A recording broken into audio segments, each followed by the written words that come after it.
Bismillahirrahmanirrahim. Assalamualaikum warahmatullahi wabarakatuh. Alhamdulillahirabbil alamin. Wassalatu wassalamu ala asyrofil mursalin wa ala alihi washabbihi ajma'in. Qala rabbi shrah li sadri wa yassir li amri wa hlul 'uqdatam min lisani yafqahu qawli. Saddid lisani wa hdil qalbi bi haqqi sayyidina Muhammadin sallallahu alaihi wasallam. Ba'da fa inna asdaqal hadis kitabullah. Khairul hadi hadi Muhammadin sallallahu alaihi wasallam. Syarrul umuri muhdatsatuha wa kullu muhdatsatin bid'ah. Allahumma 'allimna ma jahilna ya Allah Tuhan kami, ajarkan kepada kami yang kami jahil. Dzakirna ma nasina, ingatkan balik kepada kami yang telah kami lupa. Allahumma faqihna fid-din, Allah Tuhan kami, fahamkan kami agama.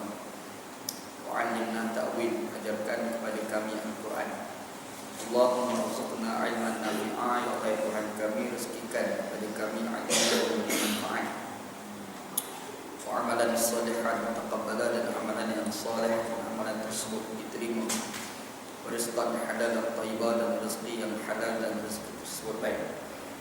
Qala Allah Ta'ala fi muhkamil tanzil, a'udzu billahi minasyaitonir rajim. Bismillahirrahmanirrahim. Wa ta'amul ladzina utul kitaba hilmun lakum. Sallallahu alaihi. Dan makanan-makanan yang telah disembelih oleh ahli kitab, maka ia halal bagi kamu. Sallallahu alaihi. Benarlah firman Allah Ta'ala dalam Al-Quran surah Al-Maidah ayat ke-5. Alhamdulillah, syukur kepada Allah Subhanahu wa taala pada malam ini kita bertemu di surau kita ini untuk kita sambung kuliah kita yang lepas. Mudah-mudahan kuliah kita pada malam ini diberkati oleh Allah Subhanahu wa taala, insya-Allah. Dalam kuliah kita yang lepas kita baca awal bagi perbincangan tentang sembelihan. Sebutan Arabnya az-zaba'ih. Az-zaba'ih itu kalimah jamak, kalimah plural dia. Tapi kalimah mufrad, kalimah singular dia adalah az-zabhu, sebutannya mufrad. Jadi az-zaba'ih ni maknanya sembelihan. Kita dah sebut hari itu tentang hikmah-hikmah sembelihan. Anda kita sebut dalam kuliah lepas, hikmah sembelihan ni semua syariat dan agama mengharamkan bangkai binatang dan menghukumkan ia sebagai najis. Syariat Nabi Muhammad, syariat Yahudi, syariat Nasrani, semua mereka ni mengharamkan bangkai-bangkai. Jadi semua syariat-syariat ni, kalau start syariat Nabi-Nabi mesti ada sembelihan. Mesti ada sembelihan. Jadi kalau binatang itu tidak disembelih, maka binatang itu dikira sebagai bangkai, najis, tidak boleh dimakan, haram dimakan. Gitu. Satu. Yang keduanya, syariat Islam menetapkan bahawa darah adalah najis dan ia wajib dijauhi kerana ia mengandungi kemudaratan. Kalau kita tak sembelih ataupun binatang tu kita bunuh macam tu, dia nanti darah yang sepatutnya keluar tu tak keluar, duduk dalam badan binatang itu dan kita makan, dan ia boleh mendatangkan kemudaratan kepada diri kita sendiri.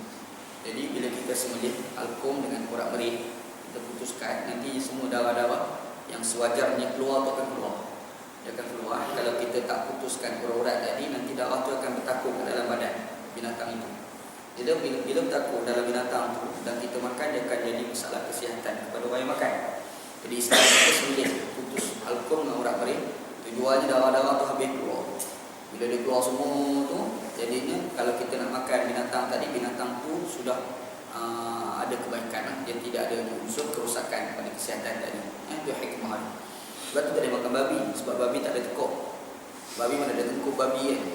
Jadi kalau kita bunuh macam tu, darah-darah sepatutnya keluar tu tak keluar. Sebab tu tak boleh makan babi kan. Ada pun macam ayam, macam yang ni binatang-binatang kita makan ni lah.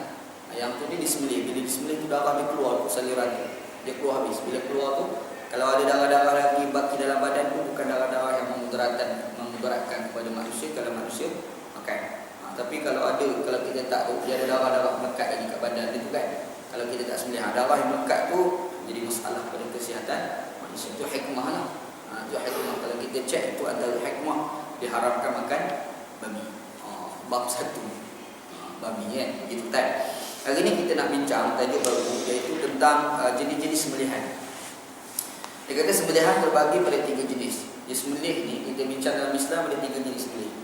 Yang pertama dia panggil az-zabhu, yang kedua dia panggil an-nahru, yang ketiga dia panggil al-aqu. Istilah dia lah. Sebutan Arabnya az-zabhu, yang kedua an-nahru, ketiganya al-aqru. Kalau kita terjemah semua sembelih. Semua dah sembelih. Tapi rupa-rupa sembelih tu dia banyak jenis pula sembelih kan. Kita bincang satu. Dia kata yang pertama az-zabhu, iaitu memotong al-halaq, batang leher sebelah atas haiwan dengan syarat-syarat yang akan kami sebutkan nanti lah. Yang dikatakan az-zabhu ni kita sembelih batang leher yang sebelah atas. Batang leher tu panjang kan. Kalau bukan unta dia panjang. Jadi kat kepala dipotong. Itu dia panggil az-zabhu. Nama Arab gitu. Ada syarat-syarat dia lah. Kita akan bincang syarat dia. Ia adalah sembelihan semua jenis haiwan yang boleh ditangkap, dikuasai oleh manusia untuk disembelih. Semua binatang memang dekat dengan tengkuk dia tu kan. Macam ayam ke lembu ke, semua dekat dengan tengkuk dia tu kan. Cara sembelihan gitu. Yang kedua dipanggil an-nahru. An-nahru ni iaitu memotong labbah. Labbah ni maknanya batang leher sebelah bawah haiwan. Cara ini disunatkan bagi menyembelih unta. Kalau unta tu dia tengkuk dia panjang, jadi kita nak kat mana, atas ke tengah ke bawah kan. Kalau kita potong kat atas dia panggil an-nahru. Kalau kita potong kat bawah tu dia panggil kalau sebenarnya potong yang atas dia panggil az-zabhu. Kalau kita potong yang bawah tu dia panggil an-nahru. Sebutan Arab dia. Bezalah sebab tengkuk tu panjang kan. Adalah cara potong. Nanti insya-Allah kita bincang. Dan cara yang potong kat bawah tu pada unta tu, itu yang disebut di dalam Al-Quran. Allah Taala sebut fasalli li rabbika wanhar. Sembahyanglah kamu kepada Tuhanmu dan sembelihlah secara an-nahru, sembelih korban. Sebab Allah Taala sebut ayat ini berkait dengan orang Arab. Orang Arab ni memang dia orang sembelih unta. Orang Arab lah. Ada sembelih lembu ada juga, sembelih bili-bili pun ada, kibas pun ada. Apa lagi? Orang sembelih kerbau. Sana banyak makan kerbau. Banyaklah kat negara orang Arab tu kan, ataupun negara Pakistan. Tapi ada juga sebilangan orang Arab ni dia sembelih unta. Unta pun dia sembelih ke bawah. Potong gitu kan. Fuqaha berkata maksud yang tertonjol di sini ialah unta yang disembelih secara an-nahru itu akan menyegerakan keluarnya nyawa kerana lehernya panjang. Unta tu panjang, kita gerak ke bawah tu cepat sikit nak mati binatang. Gitu. Okey, kedua jenis sembelihan ini az-zabhu dan an-nahru adalah sama sahaja pada asal prinsip penyembelihan. Bahawa ada orang tanya, kenapa sembelih tengkuk? Kenapa tak ketuk kepala dia macam mana? Dia timbul persoalan ni kadang-kadang berlaku pada manusia. Sebab kalau contoh dalam ada hukum bunuh dalam Islam kan. Kalau contoh hukum bunuh ni yang pertama ni qisas. Yang kedua hukum muharabah, pemberontakan ataupun rompakan. Rompakan yang melibatkan pembunuhan. Sebab ada rompakan yang tidak melibatkan pembunuhan. Ada orang pergi merompak tapi tak bunuh orang. Kalau orang tu merompak depan orang ramai dan dia tak bunuh orang, orang macam ni hukuman dalam Islam dia kena potong tangan dan kaki saja. Kalau dia sekadar mencuri, dia potong tangan dia kan. Tapi kalau dia merompak atau memberontak, dia ambil itu orang tapi tak bunuh orang, hukumnya dia kena potong tangan kanan dan kaki belah kiri. Cara Islam kan, undang-undang Islam. Ada satu lagi, kalau dia memberontak dengan maksud dia mencuri, dalam dia mengambil barang orang, satu, yang kedua dia bunuh orang. Dia bunuh orang ni dia kena buat dua kali. Yang pertama dia naklah dibunuh, yang kedua dia naklah disalib. Itu undang-undang di dalam Islam lah. Itu undang-undang hudud dia bagi. Hukuman dia.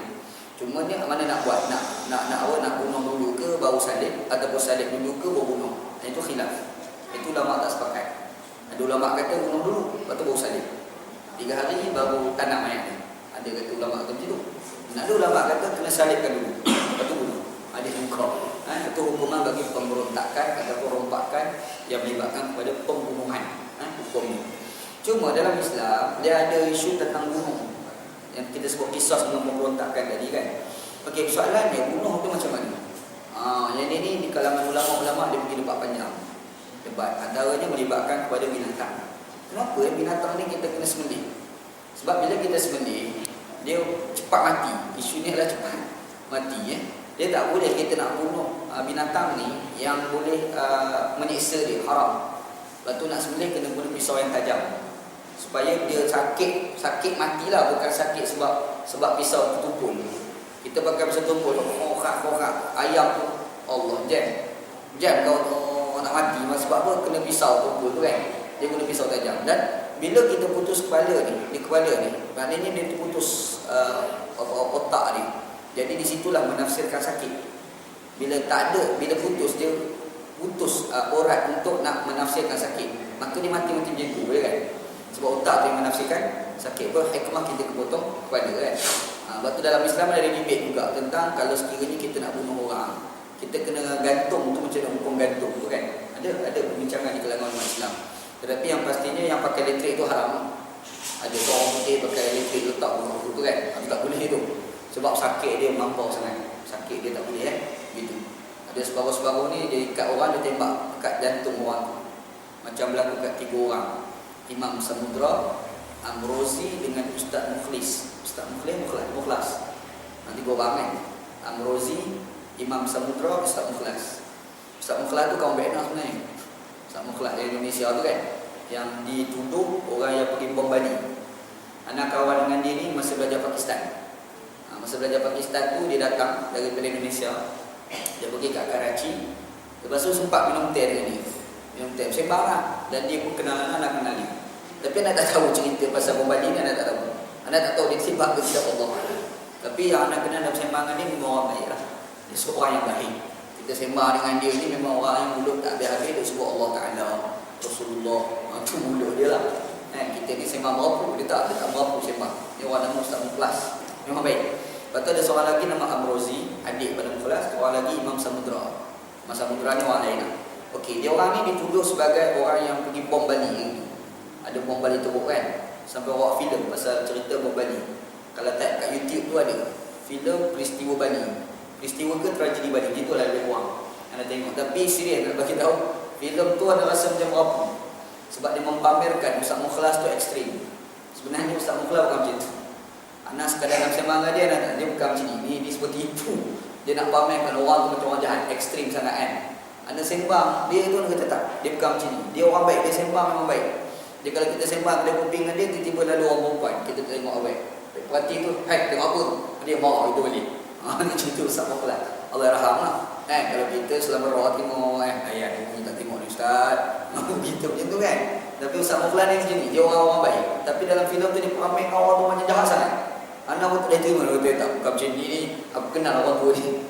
Lain, dia ni orang kaki tak ada. Cumanya mungkin semangat jihad dia terlalu tinggi lah kot. Sebab dia ni banyak kawan dengan Osama bin Laden. Dia kawan dengan Osama bin Laden. Tu lebih dia tu. Dia panggil Osama bin Laden ni Syekhuna. Tu buku kan. Kita panggil Syekh Osama lah. Dia tak Syekhuna Osama bin Laden. Ada nak lah kak. Tu buku kami. Dia ada istilah tu. Ni orang nama Ustaz Mukhlas. Dan kalau kita tengok tu dia kena bunuh. Orang tembak kat dada dia tu kan. Persoalan dia, tidakkan kita bunuh. Dia nak bunuh satu hal lah. Yang kedua ni cara bunuh tu. Tembak kat jantung tu bersesuaian dengan Islam atau tidak? Ataupun tidak? Itu persoalan. Sebab hukum bunuh ni ada disebut dalam Quran. Hukum bunuh ni ada di dalam Al-Quran. Kutiba alaikumul qital. Allah Ta'ala sebut diwajibkan kepada kamu hukum bunuh. Kutiba alaikumul qisas fil qatla. Diwajibkan kepada kamu laksanakan hukuman qisas di dalam pembunuhan kan. Bila kamu dah bunuh, kena bunuh balas. Jadi bunuh tu macam mana? Yang tu debate di kalangan ulama. Ada ulama kata gantung al-i'dam. Sebab apa kepala? Sebab dia menghilangkan tafsiran bagi sakit. Dia adalah pembincangan di kalangan ulama. Yang pastinya pembunuhan ni jangan sampai satu tahap menyiksa. Kalau menyiksa, maka hukumnya adalah haram. Bukan pada orang kita. Hukum pada binatang serupa. Macam ayam, kambing, apa kita. Mesti sembelih. Kenapa sembelih? Sebab itulah cara yang paling senang untuk nak bagi binatang mati. Dia tidak ada unsur menyiksa.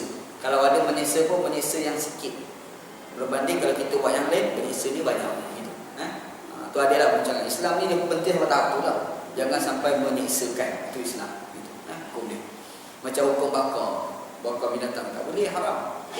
Nabi SAW tak bagi kita ni marah binatang macam mana pun nak bakar. Jangan bakar. Kalau dah tak ada cara lain kecuali bakar tu cerita lain. Dah tak ada cara lain lah. Kita ni nak bagi binatang ni mati kecuali dengan bakar. Baru boleh bakar. Tapi mula-mula nak pergi bakar tak boleh. Haram. Kita ada cara lain saja nak guna cara bakar. Tak boleh. Hukumnya adalah haram. Kadang-kadang kita tengok ada semua api banyak tu kan. Kita buang minyak cuak. Lepas tu bakar. Jangan. Itu haram tu walaupun semua sekalipun. Tak boleh. Apa lagi? Kadang-kadang ada lembah dekat rumah kita tu kan. Kita nak buang. Kita fikir-fikir ni ada cara lain. Tapi tak apalah kita bakar lah. Tak boleh. Hukumnya adalah haram. Tapi kalau dah tak ada cara lain kecuali bakar baru boleh. Berat hukum ni. Cerita benda-benda Islam bertahap tu dia bahas. benda ini disebut oleh Nabi sallallahu alaihi wasallam. La yu'adzabu bin nari illa rabbun nar, kata Nabi sallallahu alaihi wasallam. Tidak boleh mengazab dengan api kecuali Tuhan api dia boleh buat. Tuhan api ni Allah Taala lah. Bukan api itu Tuhan. Tuhan kepada api Allah Taala lah maksud dia. Itu disebut oleh Nabi sallallahu alaihi wasallam. Jadi kita sembelih tadi Sembelih ni cara yang paling cepat nak bagi binatang mati Jadi maksud yang kedua jenis sembelihan ini az-zabahu dan al-haru adalah sama saja pada asal prinsip penyembelihan. Dalil sabda Nabi sallallahu alaihi wasallam ala inna zakata fi halqi wal labbati. Maksudnya sesungguhnya sembelihan itu adalah al-halqu dan al-labbah. Nabi sallallahu alaihi wasallam pernah sebut kalau sembelih ni sama ada dekat atas ataupun dekat bawah tungkuk binatang. Itu disebut oleh Nabi sallallahu alaihi wasallam. Namun yang sunat ialah an-nahlu, yakni menyembelih di batang leher sebelah bawah untuk unta. Manakala binatang lain seperti lembu, kambing dan seumpamanya hendaklah disembelih pada batang leher sebelah atas. Unta yang sunat ni kita sembelih kat potong bawah. Maknanya kalau potong atas boleh juga, tak ada apa pun kan. Tapi kalau kita nak potong yang bawah tu, itu lagi afdal, itu lagi sunat dia lah. Tapi binatang-binatang lain atas lah, sebab pendek tengkuk dia kan, kita potong yang atas. Gitu cara dia. Al-aqru ada lagi yang ketiga, dia panggil al-aqru. Al-aqru ialah apa yang dinamakan sebagai sembelihan darurat terpaksa. Ia dilakukan dengan cara mencederakan haiwan dengan kecederaan yang bau maut pada mana-mana bahagian badannya. Binatang tu buah sangat, dari kita pun cuma nak buat, kita pun tembak dulu kat kaki binatang tadi. Bila kita tembak binatang tu berubah, kita pun pergi sembelih. Kita sembelih darurat, dia panggil al-aqru, istilah dia sembelihan. Okey. Al-aqru adalah cara menyembelih binatang yang boleh dimakan apabila ia menjadi liar dan tuannya tidak boleh menangkapnya. Ia sebagaimana sembelihan terhadap binatang yang hendak diburu seperti yang telah kami jelaskan. Okey, hukum binatang yang liar ni yang kita tembak waktu kita pergi sembelih tu macamlah hukum berburu juga. Macam kita dah cerita sebelum ni, hukum as-sayd berburu. Masuk dalam hutan, tengok binatang burung sebagai contoh, kita pun tembak. Kita pun baca bismillahirrahmanirrahim, kita tembak. Pergi tengok dah mati dah binatang tadi. Binatang tadi sudah boleh dimakan walaupun tidak disembelih. Binatang tu yang kita tembak tu macam sembelih dah hukum dia. Gitu. Dia ada hukum dia begitu insya-Allah. Dalilnya sabda Nabi sallallahu alaihi wasallam tentang binatang yang liar, lalu seorang lelaki memanahnya dan ia pun mati. Sabda baginda sallallahu alaihi wasallam, inna lihadhil bahaim awabid ka awabil wahshi fa idza ghalabakum minha syai'un fasna'u bihi hakadha. Maksudnya sesungguhnya binatang-binatang ini memiliki sifat liar, binatang liar. Apabila ia mengatasi kamu, maka lakukanlah terhadapnya seperti ini. Adalah seekor binatang tu liar sangat, tu elok-elok nak sembelih korban, dia pergi lari pula. Jadi ada seorang hamba Allah ni pula, dia naik atas kuda, dia pergi kejar pula binatang liar tadi. Macam cerita cowboy dah ni. Doktor kejar, lepas tu dia pun pergi panah binatang. Bila kena mati. Lepas tu Nabi sallallahu alaihi wasallam ni tengok, Nabi Muhammad kata, ni binatang ni seperti mana binatang-binatang liar, kata Nabi sallallahu alaihi wasallam. Lepas tu kalau kamu tak boleh buat apa-apa, buatlah macam hamba Allah tadi buat.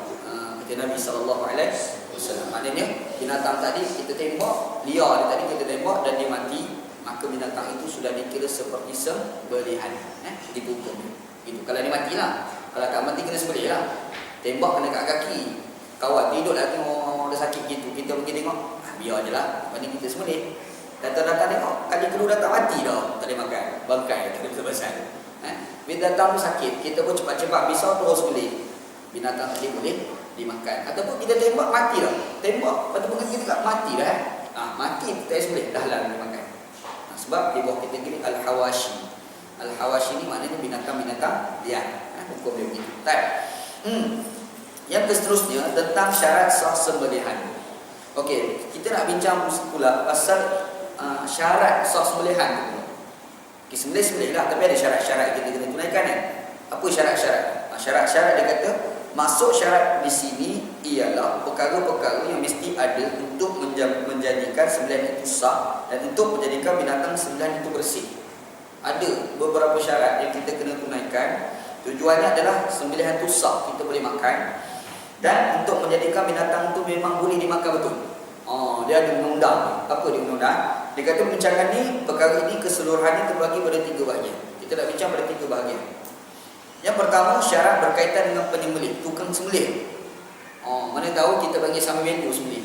Contoh, Ni kita ni parlimen Subang, kita panggil Sibarasa Rahsia. Tak ada berapa besar. Contoh, sebab apa? YB ni ustaz YB, takkan tak boleh ikut member tu. Contoh lah ni, contoh orang musim-musim belah raya ni pelik-pelik je. So, dia musim belah raya ni benda yang ada orang tak buat, kau buat. Itulah namanya belah raya. Betul-betul hakikat manusia lah. Dia tak buat tapi dia kena buat. Sebab apa? Sebab macam mana nak sewa lah, nak propaganda lah, nak bagi musuh tu lah, nak bagi rakyat ni lah. Macam-macam dia buat. Ini semua kerja gila. Macam-macam. Jadi kita buatlah satu kerja gila. Apa kerja gila kita bila belah raya?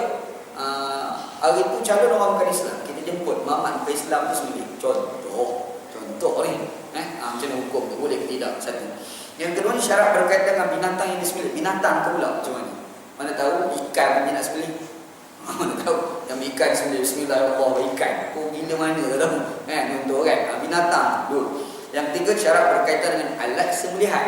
Pisau kita nak guna. Apakah kita guna pisau ataupun guna mesin je. Contoh. Ataupun nak canggih sikit guna gaji. Tu lagi gila. Brum tekuk kawan tu kan. Macam ni hukum. InsyaAllah kita bincang satu persatu insyaAllah. Yang pertama, kita nak bincang syarat berkaitan dengan penyembelih. Ni orang sembelih tu dulu kita nak bincang. Kata dia syarat berkaitan dengan penyembelih kami ringkaskan seperti berikut. Yang pertama, penyembelih hendaklah seorang Islam ataupun ahli kitab. Penyembelih tu yang pertama orang Islam. Ataupun kalau bukan orang Islam pun ahlul kitab, Yahudi Nasrani. Yahudi ni kita bermusuh tu. Allah Ta'ala sebut orang Yahudi ni banyak sangat dia maki sangat orang Yahudi. Walan tarda ankal yahud walan nasara hatta tattabi'a millatahum kan. Tak akan redha Yahudi Nasrani terhadap kita hinggalah kita ikut mereka. Allah Ta'ala sebut dalam Quran. Banyak alat cerita ayat ni memang banyak sangat Allah Ta'ala kutuk orang Yahudi. Fawailul lil ladzina yaktubuna al-kitaba bi aydihim summa yaquluna hadza min 'indillah yashtaru bihi samanan qalila. Celakalah mereka-mereka yang telah menulis kitab dengan tangan mereka sendiri kemudian mereka mendakwa itu datang daripada Allah. Allah Ta'ala kata celaka. Banyak. Tiba-tiba bila sampai bab sembelihan orang Yahudi, Allah Ta'ala kata wa ta'amul ladina utul kitab halal lakum. Makanan-makanan yang disembelih oleh ahli kitab halal bagi kamu. Boleh makan pula. Kalau sambungan ayat lagi kahwin dengan perempuan dia boleh. Ada sambungan ayat sebenarnya. Ayat ni singkat dia. Dia ada sambungan lagi. Dia cerita pasal kahwin dengan ahlul kitab. Macam mana pula? Lagi kan. Cerita bab kahwin dengan ahlul kitab, lentong kita cerita. Dia ada cerita lah. Ada kitab di Al-Munakahat tentang kahwin dengan ahlul kitab. Ada cerita dia. Apa? Kalau ada soalan rasa nak tanya, tempat kuliah kita tanya. InsyaAllah. Tak ada masalah apa pun. Nanti soal jawab tu tanya. Kita cerita sini dulu. Sebab nanti kalau bahaya kita takut lupa cerita ni pula. Kita kahwin ni semua seronok. Masalah ni. Okey, ahlul kitab yang dimaksudkan adalah orang Yahudi ataupun Nasrani. Yang dikatakan ahlul kitab Yahudi Nasrani. Hindu kalau kitab. Ada orang kata dia ada kitab ke ustaz sebab dia ada kitab. Kitab apa? Ramayana. Apa yang berat lagu tu kan. Kalau macam tu kita pun ada kitab. Kalau Wana ni dah 13 buah buku dah tulis ahlul kitab. Kira kan 13 buku dah tulis, 13 buah kitab dah tulis ahlul kitab. Tak bukan macam tu maksudnya. Ahlul kitab ni mesti kitab as-samawi. Kitab datang daripada langit. Anda pernah dengar tu orang dah bertunjuk dia kata tak, Hindu pun ada kitab. Apa bukti mengatakan kitab Veda dengan kitab Ramayana tu bukan datang daripada langit? Susah pula nak jawab tu. Dia kata mungkin datang daripada langit. Mana kita tahu? Kita tak tahu kan. Jadi kata rembat lah kau. Kau ni masalah kata macam tu kan. Tapi yang pasti yang katakan kitab ni mesti kitab daripada langit. Taurat, Injil, Zabur tu kan. Itu dikatakan sebagai kitab yang dikatakan sebagai ahlul kitab gitu. Yahudi Nasrani. Sekiranya penyembelih itu bukan seorang Muslim dan bukan ahlul kitab seperti seorang murtad ataupun penyembah berhala, adapun orang Majusi, maka sembelihannya tidak halal dimakan. Yang tukar sembelih itu Hindu contoh. Yang tukar sembelih itu Buddha sebagai contoh. Yang tukar sembelih itu Majusi. Yang Majusi ini tak sembah berhala tapi sembah api. Dia sembah matahari. Orang Korea lah Majusi betulnya pergi. Orang Korea orang Jepun itu kan. Dia tengok matahari timbul dia tak sembah matahari. Wah tu Majusi betul. Itu salah satu versi Majusi. Anda pernah tengok tahu geng-geng Korea ni semayang. Masa belajar pergi naik atas Bukit Tursina. Tursina tinggi kan. Lepas tu bila subuh tu kita nampak matahari timbul. Yang geng Korea ni dia buat bulatan. Lepas tu dia zikir munajat sama dia. Wah dia baca apa tak tahu dah. Yang kena datang bukit tengok. Apa benda pula geng Korea ni kata. Kita betul pergi dengar. Tak faham bahasa Korea. Dia zikir apa kita tahu. Dia sembahyang sebab matahari timbul. Dia orang ni sembah matahari kan. Tu ada, itu majusi semua. Itu semua majusi. Salah satu mazhab majusi sembah matahari. Kalau majusi zaman dulu sembah api, betul-betul api sembah tu kan. Tu majusi dulu lah. Ini majusi Hadari. Yang tu ada dekat Korea kan gitu. Jadi majusi kalau dia sembelih boleh dimakan? Tak boleh dimakan. Tak boleh. Okey, dalil halalnya sembelihan orang Islam ialah firman Allah Taala, illa ma zakaitum, kecuali yang sempat kamu sembelih sebelum habis nyawanya.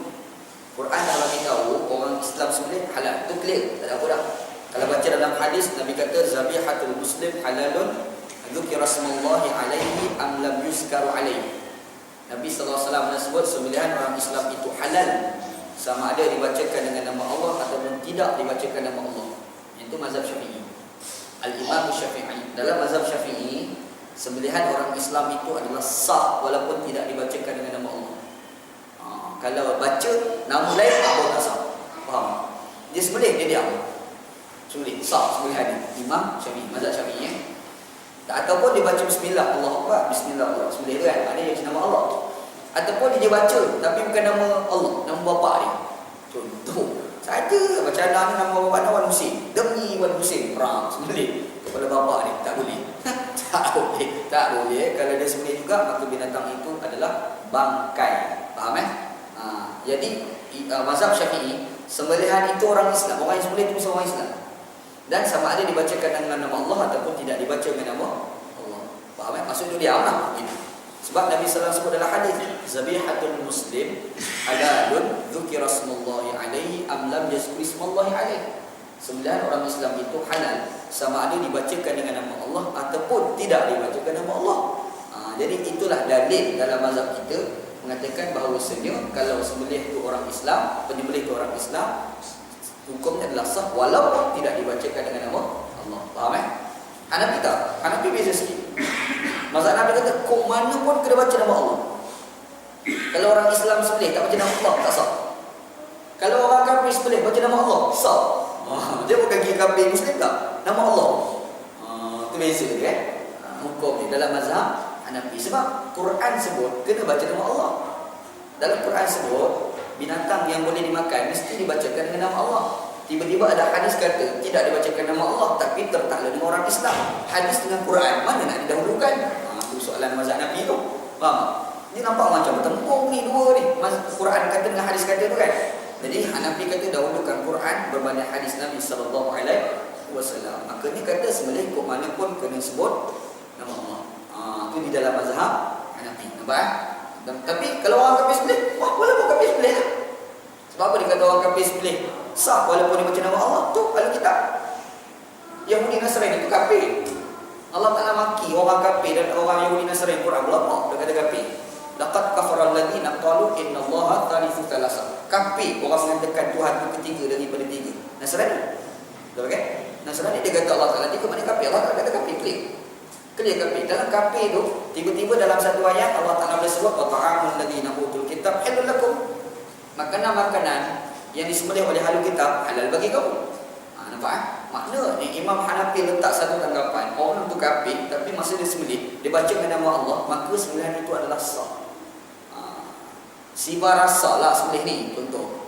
Mudah nak faham. Si barasa rahsia mari dekat surau kita sembelih baca bismillah. Contoh bunyi si barasa tu baca bismillah. Contoh mazhab Nabi boleh dimakan. Bukan makan si barasa tu, makan lembu tu kan. Boleh dimakan gitu insya-Allah.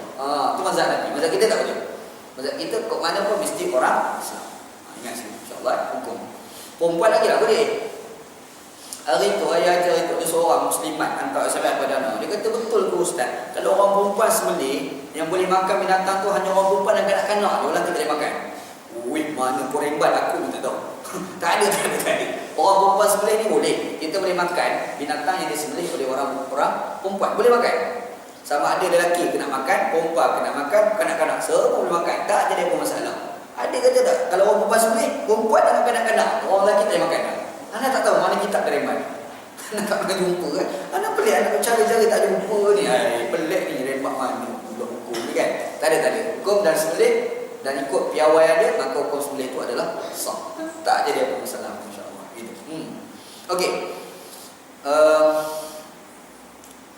Perkataan kamu dalam ayat adalah ditujukan kepada semua orang Islam.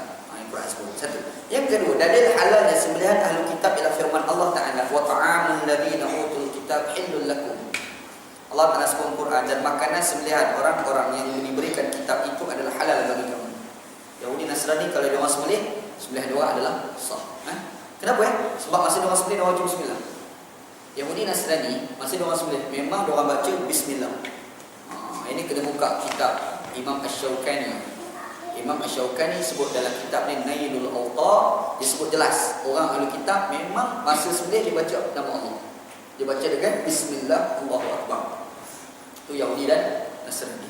Siapa lagi kata? Imam Ibnu Katsir sebut dalam kitab tafsir Imam Ibnu Katsir, dalam kitab tersebut banyak menyatakan memang ahli kitab ni baca nama Allah masa sembelihan.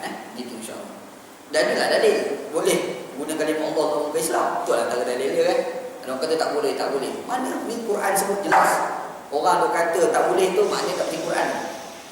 Jadi tak baca Quran lah mengatakan tak boleh orang kafir sebut kalimah Allah. Jadi kalau jumpa orang macam ni tunjuk Quran, baca Quran dengan malas. Cakap macam tu kan dia kan. Gitu. Tak. Cuma ada orang soalkan balik, ahli kitab ni ustaz, dulu lain sekarang lain.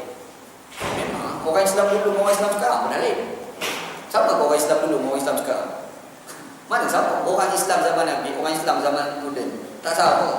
Dah cerita orang Islam dulu, orang Islam sekarang. Orang Islam Malaysia, orang Islam Mesir dah tak sama dah.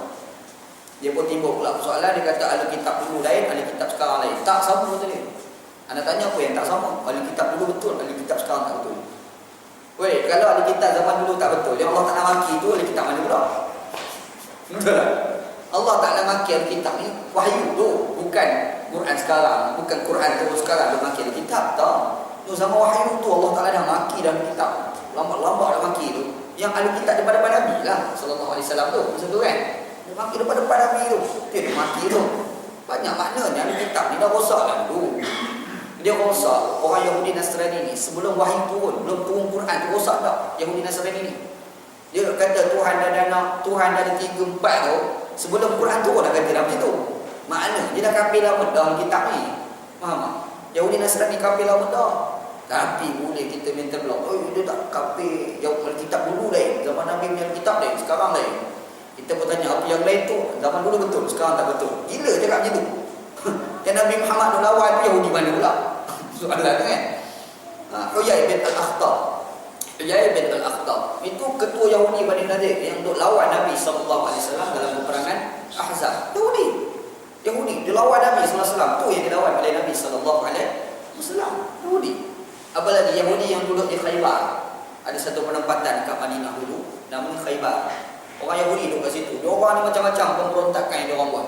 Duk kacau kerajaan Nabi sallallahu alaihi wasallam. Last kali kena berabak keluar, berabak keluar. Yahudi ni dia banyak jenis Yahudi ni. Ingat Yahudi ni pun jadi macam kita lah orang Melayu.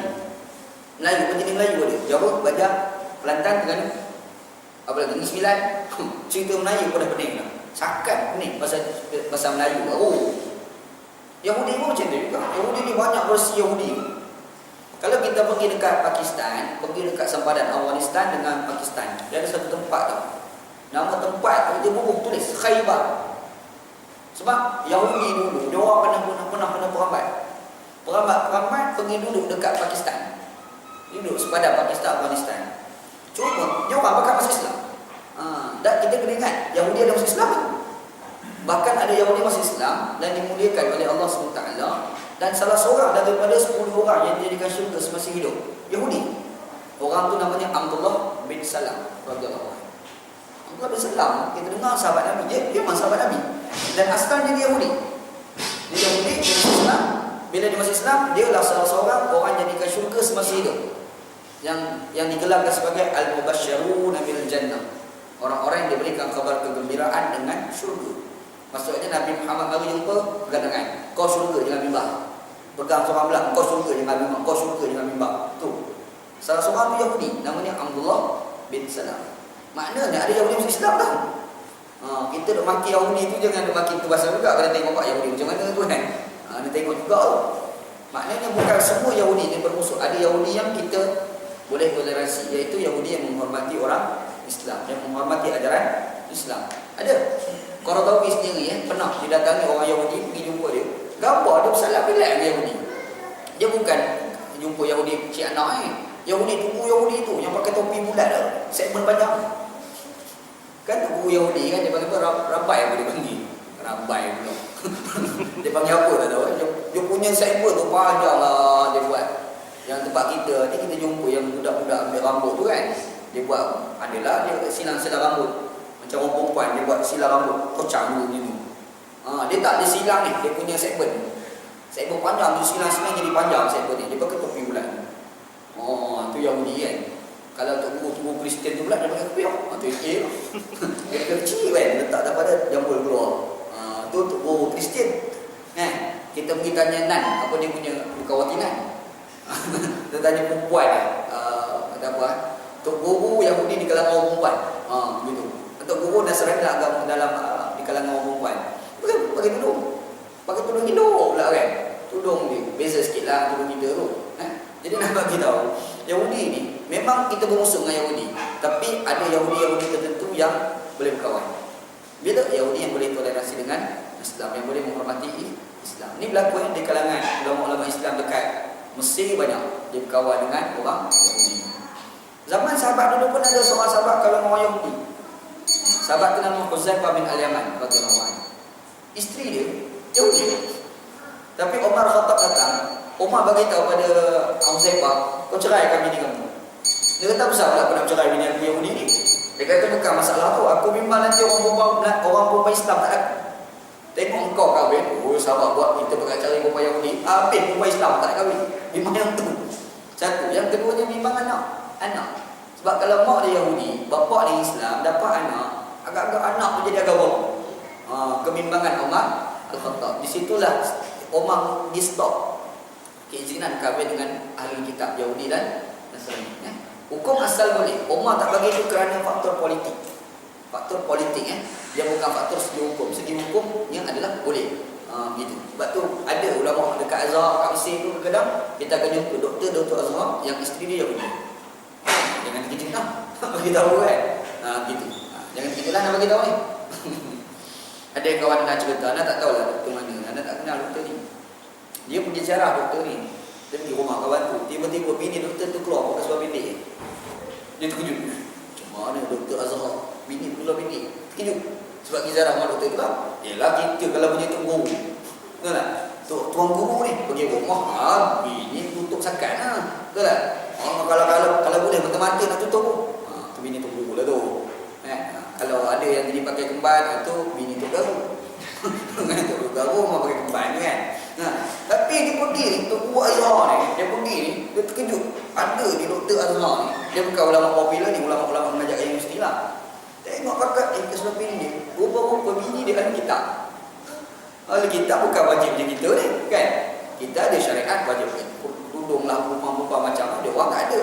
Jadi boleh kahwin dengan ahli kitab gitu. Adakah perlu kita bahasa dia masuk agama kita? Tak perlu dakwah. Kalau dia masuk alhamdulillah, tak masuk dia bebas sana. Hukum dia kan. Macam-macam lah cerita hukum kalau kitab ni. Susah agak bincang macam ni, takut orang duduk pluralisme. Orang Malaysia ni minta blok. Nampak agenda pluralisme mengizinkan kahwin dengan orang bukan Islam. Takkan kita nak kata Huzaifah bin Al-Yaman tu pluralisme?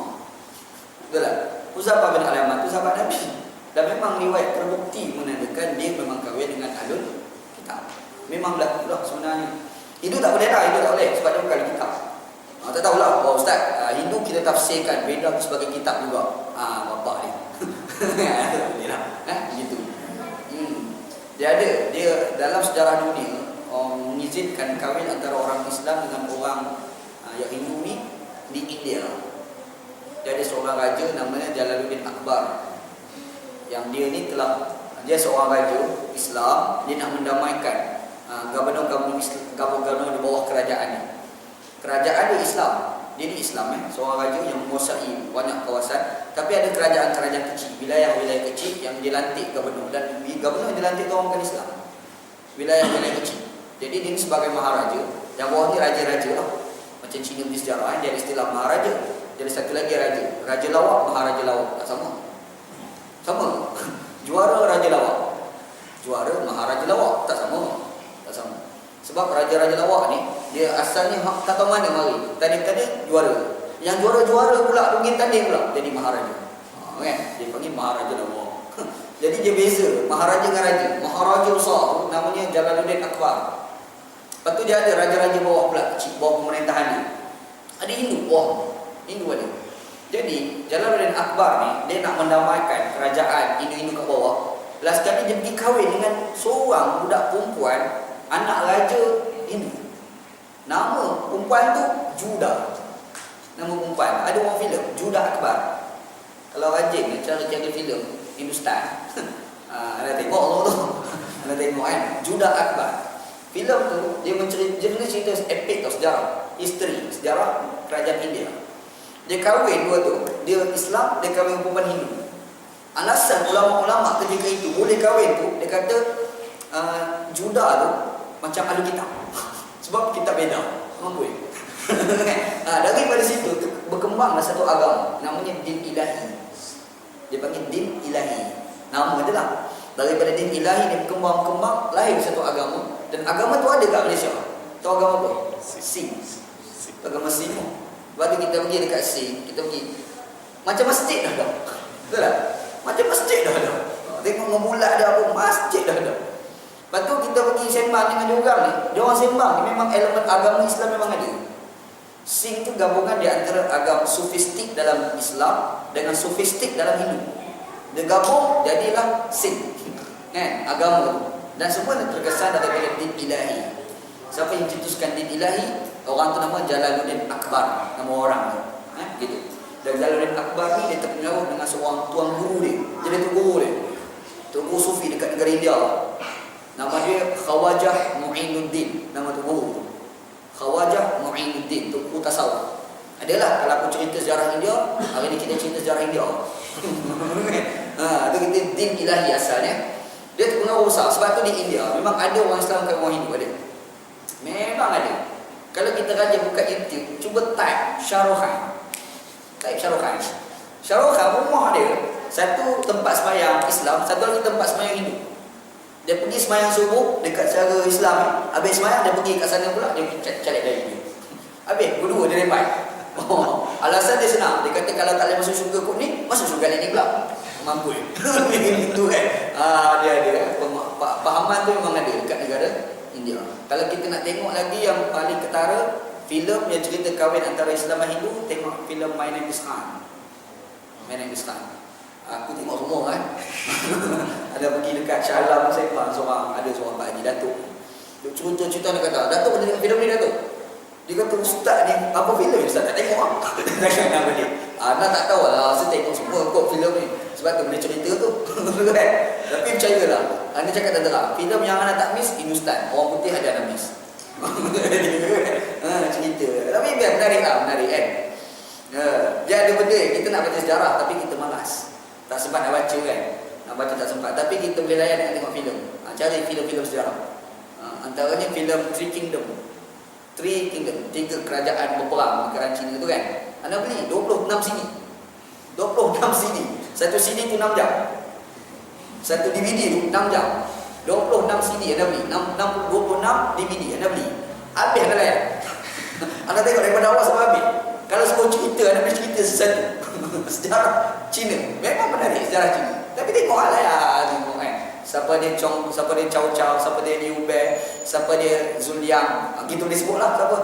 Tak ada cerita kat sini lah. Dan kau jadi cerita sejarah pula. Sejarah Cina. Mudah-mudahan ni kan. Ini menarik lah, menarik kan. Gitu. Okey, baik.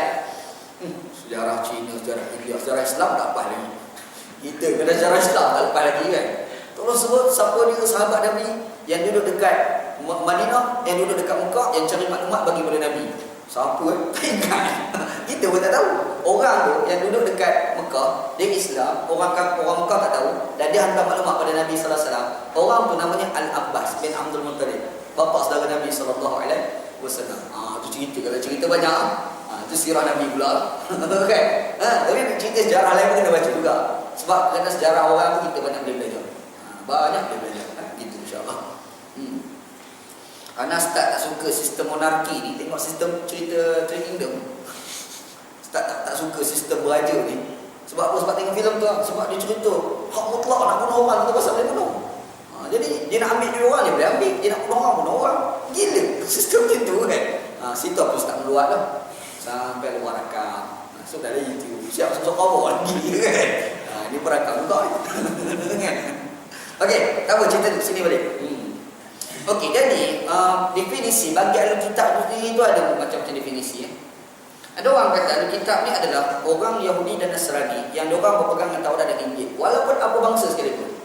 Maksudnya kalau macam Cina Malaysia, dia agama Nasrani kan, dan diorang pegang Bible. Apakah mereka dikira sebagai ahli kitab? Ada tafsiran mengatakan dia ahli kitab. Tapi ada tafsiran kata tak boleh dikatakan mereka sebagai ahli kitab. Sebab Yahudi Nasrani ni yang dikatakan Taurat dan Injil ni, dia betul-betul diturunkan khusus untuk kaum Bani Israel je. Dia tak boleh untuk bangsa lain. Faham? Nabi SAW dah sebut, aku ni kata Nabi SAW, yub'atsun nabi al-anbiya, yub'atsun al-anbiya. Para nabi ni dibangkitkan li qaumihi khassatan, untuk kaum dia saja. Nabi pernah sebut, wa bu'istu lin-nasi kafatan. Aku ni dibangkitkan pula untuk manusia seluruhnya. Itu beza Nabi Muhammad dengan nabi-nabi. Dia nabi-nabi lain untuk kaum tertentu je. Nabi Musa kaum Bani Israel, Nabi Zakaria kaum Bani Israel, Nabi Yahya kaum Bani Israel, Nabi Isa kaum Bani Israel. Nabi Muhammad Israel ke dia, Melayu ke dia, Arab ke dia, apa bangsa semua masuk bawah syariat Nabi Muhammad SAW. Jadi timbul persoalan, macam mana pula kalau ada orang Cina ataupun orang India yang beragama Nasrani, apakah mereka dikatakan sebagai ahli kitab? Jawapannya ahli kitab yang tak sah. Sebab syarat ahli kitab ni mesti bangsa Yahudi, mesti keturunan Nabi Yaqub alaihissalam. Itu cerita je lah. Yang tu pula berdebat lah di kalangan para ulama. Dan Qaradawi sendiri mengatakan yang ada Yahudi pada hari ini itu kalau sebenarnya orang boleh makan. Qaradawi sendiri sebut, Yusuf Al-Qaradawi dia mengatakan Yahudi yang pada hari ini itu ahli kitab pada Qaradawi. Qaradawi sendiri mengatakan dia ahli kitab. Jadi kalau nak kahwin dengan orang pun ni, nak makan sebenarnya orang pun boleh. Ni fatwa Qaradawi dah. Dr. Yusuf Al-Qaradawi ni fatwa gini. Cuma tak nafikanlah ada ulama tentu tak setuju. Dia tak juga lihat tafsir lain lah. Anak nampak macam nak berhati-hati. Sebab problem lah dalam dunia global sekarang ni kan. Macam-macam lah. Cerita zaman sekarang gitu. Macam kalau kita baca dalam kitab Al-Halal wal-Haram fil Islam, Qaradawi, dia bahas tentang kita pergi duduk kat negara barat, timbul masalah makan. Kita dekat nak pergi Amerika, naik kapal terbang Amerika. Kalau naik kapal terbang tu mas tahan lagi. Naik kapal terbang tu kapal terbang yang kerajaan Islam lah, negara orang Islam, PIA, Pakistan ni. Yang kita naik tu masih dia start engine tu khusus kita ni. Kita pun ini bas mini ke kapal terbang ni. Kalau dia bikin dia dulu kan. Dah sungguh kapal terbang kalau dua, Pakistan dengan Bangladesh. Beringat panjang. Bunyi khusus. Kata yang ni bawa nak mampu kan. Cerita buat terbang lah. Ada cerita ni pengalaman belajar Pakistan dulu. Cerita tu kan. Yang tu okey lah sebab makanan dia orang tu yang buat tu orang Islam kan. Yang masak kita pun sembelih lah buat orang Islam. Pakai bawah tu kan. Tapi kalau nak terbang orang barat, yang kat Eropah punya kapal terbang kan, orang Amerika punya kapal terbang, macam mana agak-agak makanan? Kita letak surah di kitab ni, sembelih bismillah semua ni, makan ni. Letak macam tu kan, kitab ni.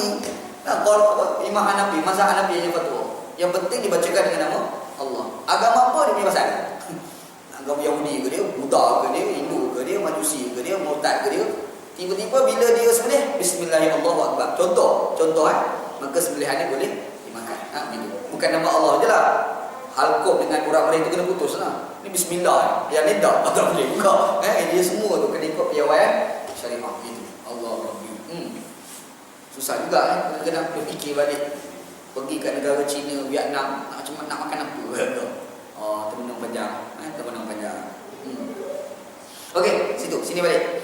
Yang dimasukkan dengan makanan di sini adalah binatang sembelihan. Yang boleh kita makan ni binatang yang disembelih, dan sembelihan itu adalah sah. Sebab ada binatang yang memang tak dimakan walaupun disembelih. Kucing contoh. Kucing bismillah Allah. Sembelih kucing ni. Tak ada kerja lah. Sembelih macam mana pun kucing tu tetap haram dimakan. Tak boleh walaupun disembelih. Sembelih ustaz macam bismillah lagi. Yang tu sembelih orang Islam lagi. Memanglah syekh. Binatang tu pula masalahnya kan. Kira buat tu pun kuih. Dalam tidak dihalalkan sembelihan orang kafir selain ahli kitab. Ni cerita dalil. Kalau orang kafir sembelih jalan batu kitab tak boleh ni kenapa? Ada dalil ya. Nabi SAW telah menulis surat kepada penduduk Majusi. Dia mengajak mereka memeluk Islam. Sesiapa yang masuk Islam dia diterima, dan sesiapa yang enggak dikenakan jizyah, dan tidak boleh dimakan sembelihan mereka, dan tidak boleh dikawinkan mereka dengan wanita Islam. Ada hadis lah yang Nabi SAW ni telah tulis surat kepada orang Majusi. Dan Nabi kata kau orang masuk dalam kerajaan Islam kena bayar jizyah. Kalau tak bayar, sebelah korang tak boleh makan, nak kahwin dengan perempuan korang tak boleh. Itu cerita dulu lah. Panjang debate pasal kahwin ahli kitab dengan sembilan ahli kitab. Panjang gila. Orang sampai buat kitab. Anak sembah dekat Syalam ada seorang pakcik ni jumpa anak tanya. Ada cerita panjang. Cerita pasal tu pun nak kat sejam. Dalil ni Quran ni hadis ni kenapa ayat ni kata tak boleh. Kenapa ayat ni pula kata boleh, nampak macam canggah. Kena tengok konteks ayat pula. Cerita panjang. Cerita panjang. Macam orang nak debate kahwin dengan ahli kitab. Boleh ke tidak kan? Ahli kitab ni orang lelaki Islam kahwin dengan perempuan Yahudi. Soalan pula, kalau lelaki Yahudi yang perempuan pula Islam, boleh ke tidak? Ada pula perbincangan ulama bincang. Tak apa, lain kali kita cerita. Masa dah lewat. Kan? Lain kali kita cerita hukum. Panjang, debate tu memang banyak sebab dia melibatkan ayat al-kufru, asyirku. Al-kufur ni, apa jenis kufur? Dan dalam kerangka Quran, yang Nabi kata kufur tu, kerangka politik ke ataupun kerangka agama? Sebab zaman dulu sistem warga negara tak macam sistem sekarang. Sistem warga negara tak sama sekarang lah. Dulu sistem warga negara ni tertanda dengan orang beragama Islam. Kita jangan samakan sistem dulu dengan sekarang. Dia tak sama Dulu kalau kau pergi masuk dalam negara orang Islam, masuk agama Islam, automatik warga negara. Tanpa kamu daftar lah. Tak payah nak pergi borang pun tak payah. Masuk mengaku saya Islam, warga negara. Kalau kau tak Islam, bayar jizyah. Bayar jizyah jadi lazimi. Dia pergi ke Zimmi kan. Tak bayar jizyah, harbi. Itu cara istihar zaman dulu. Tapi sekarang mana ada? Kau duduk kat sebuah negara, ada IC, tak kira kau agama apa, tetap warga negara. Betul kan? Jadi istilah kufur itu pula, bila cek dalam Quran, kena tengok kerangka agama ke ataupun kerangka politik. Dia debate pula. Sebab agama itu sebagai penentu kewarganegaraan pada era dulu. Panjang lah. Cerita ni fit politik. Cerita fit politik lagi panjang. Gitu kan? Gitu. Tak apa, lain kali itu cerita lah. Cerita juga sampai aku. Okey, sekiranya ini adalah hukum untuk orang Majusi, maka hukum orang murtad dan penyembah berhala, juga golongan etis dan mulhid adalah lebih dahsyat lagi kerana kekafiran mereka lebih teruk. Kalaulah Nabi sallallahu alaihi wasallam sebut pasal Majusi sembilan orang tak boleh dimakan, makanya orang murtad lagi tak boleh dimakan. Sembilan orang murtad tu kan, sembelihan orang mulhid, sembelihan orang-orang etis lagi dah tidak boleh dimakan. Gitu. Itu kata kitab.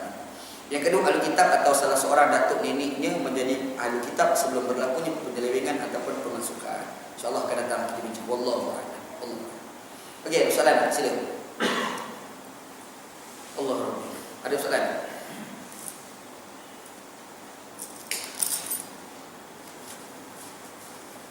Ada? Ada, alhamdulillah. Senang.